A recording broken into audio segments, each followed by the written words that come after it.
խաղաղությունը ամենակարևորը եւ դա հետաքրքիր զգացողություն էր, որ մենք թիմով ճամփորդելիս այդ արձանագրումը արեցինք, որ խաղաղությունը քաղաքացին առաջին հերթին զգում է հոգեբանորեն եւ հոգեպես, որովհետեւ մի ձևի հանդարտություն կա հանրապետությունում, այն նյարդը, այն լարվածությունը, այդ ինչ որ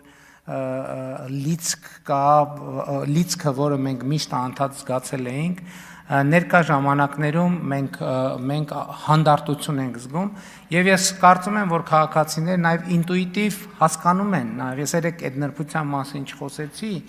որ նույն առողջության ապահովագրության համակարգը, նույն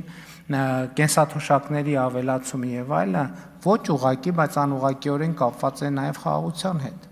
որովհետեւ եթե օրինակ խաղաղության նկատմամբ չկա վստահություն եւ կառավարությունը սպասում է էսկալացիոն նոր զարգացումների,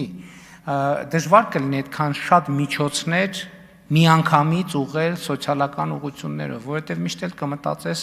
որ դնենք մի կողմ ինչ որ մի բան կարա այն չլինի եւ այդ իրավիճակներում օգտագործելու համար, որովհետև դուք գիտեք, որ ցանկացած էսկալացիա ինքը ծախսերը եւ չնախատեսված ծախսերը մեծացնում է եւ այլն եւ այսպես շարունակ։ Եվ խաղաղությունն է, որ մեզ հնարավորություն է տվել, որ հանդարտության պայմաններում մենք ասենք լավ, այս ուղղությամբ նախ խաղաղությունն է բերել հնարավորություն տնտեսական աճի։ Այսինքն որպեսզի մենք կանխատեսվածից ավել տնտեսական աճ ունենանք,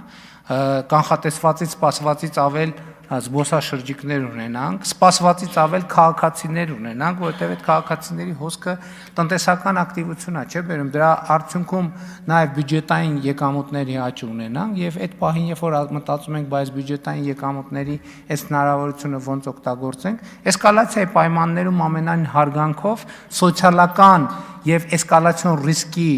լարվածության պայմաններով ամենայն հարգանքով առաջի միտքը այն չի, որ այս ծախսը պետք է ուղղել սոցիալական ուղղություններով։ Մտածում ես, որ էսկալացիայից բխող ծախսեր է պետք անել կամ պահել, որպեսզի անհրաժեշտ, բայց երբ որ գիտես, որ էսկալացիա չի լինելու, երբ որ գիտես, որ խաղաղություն հաստատված է, շատ հանգիստ, շատ հանդարտ այդ ծախսերը, այդ գումարները ուղղում ենք սոցիալական ծախսերի։ Այո, այս ընթացքում եւս մեկ ընդդիմադիր գործընկեր եկավ գրանցվեց գնաց, ինչի կապակցությամբ շնորհավորում եմ։ Այսինքն ես եւ գիտեք ինչ, իմ կարծիքով քաղաքացիները խաղաղությունը ավելի շատ են զգում, քան մենք նույնիսկ սպասում էինք։ Ես ընդհանրապես 2018 թվականից հետո ընտրակաշառքի ինստիտուտը Հայաստանում չի աշխատել եւ չի աշխատելու, ինչի ձեզ թվում է 2021 թվին ընտրակաշառք չի բաժանվել, քրեական գործեր են հարուցվել, մարդիկ են դատվել, դատապարտվել եւ այլն, այդ թվում խորհրդարանական անցած ընդդիմությունների ներկայացուցիչների, չկա այդ դարաշրջանը անցել է վաղուց։